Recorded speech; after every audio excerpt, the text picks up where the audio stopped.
Naglisod magani among pamunyo. Magani halos may kapalit og bugas. Naging ani pag yun ni.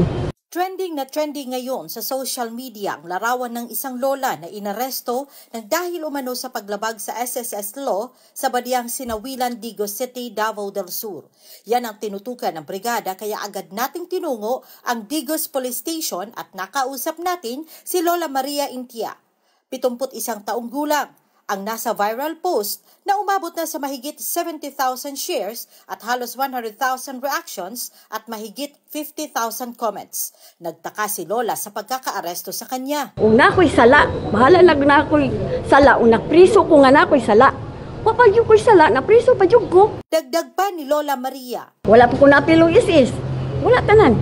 Dili ka member sa SSS? Wala ko na-apil. Wala ko'y ISIS. Isa rin sa inaresto si Lola Carmen Lapot, 79 na taong gulang, na wala rin kabalay-malay sa umano'y nilabag nitong batas. Nganong nga naabot ang among ngalan dito, nga dili may membro sa ISIS. Wala may ISIS. Tinungo ng brigada ang SSS Digos City Branch at doon natin nakausap si Jocelyn Gopo, ang branch head ng nasabing tanggapan. Doon ito ibinunyag na ang mga lola na naaresto ay board of directors pala ng isang kooperatiba sa Badiang Multipurpose Cooperative na nakabase sa barangay kung saan nakatira ang 5 na isyuhan ng warrant of arrest. Sila ang mga na sila sa articles of cooperation. Board of directors good sila. Naagid sila diha. So naami kompleto nga documentation. Sa 5 senior citizen na nasilbihan ng warrant of arrest, alam ba nilang kasali sila sa board of directors ng Badiang Multipurpose Cooperative? Tingala gani ko no, nahangangha gani ko nga no, na-apil ko unsay akong sala. Wala ko'y trabaho. Wala yun may kaya na.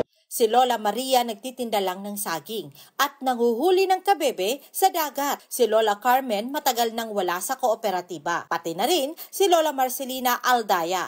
Lola Saniza Dailobo, nakagagaling lang ng Estados Unidos at nasa 8 taon na ding patay si Rosalyn Morales.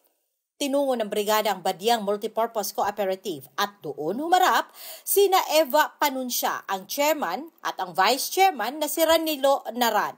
Naibulong may anong na 5 nga gidampot kato sila. Pero ang ilang mga bana mo ay member.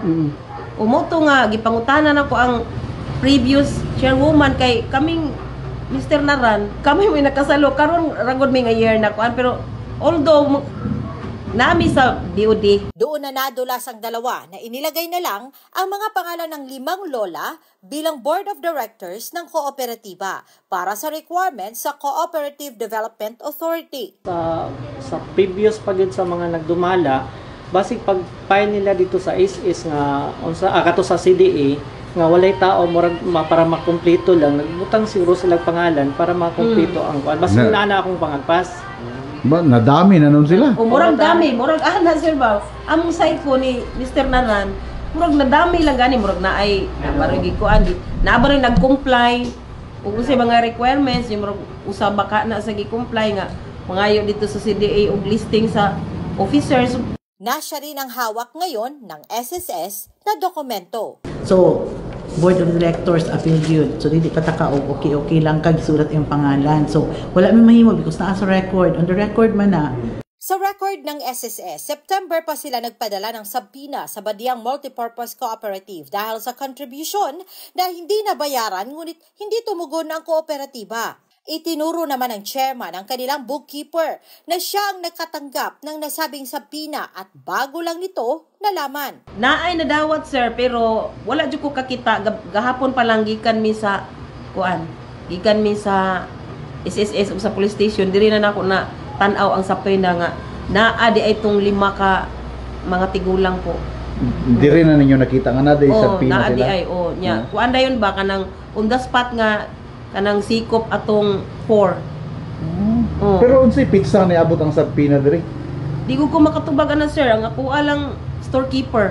Sila may nag-receive. Dahil lamang sa kapabayaan sa pagbabayad ng contribution sa SSS at sa kontrobersyal na pagkakalagay bilang board of directors ng 5 walang kamalay-malay na lola, nakatikim sila ng selda at problema sa libo-libo nilang bayaring pangpiyansa. Hilak gani ko sir no, so kato kong pagkabata sir. Wa ko nakatungtong og barangay. Hinuon, natiguang na hinuon ko. Nilan ko hinuon ko. Isuhan, wala man ko'y sala.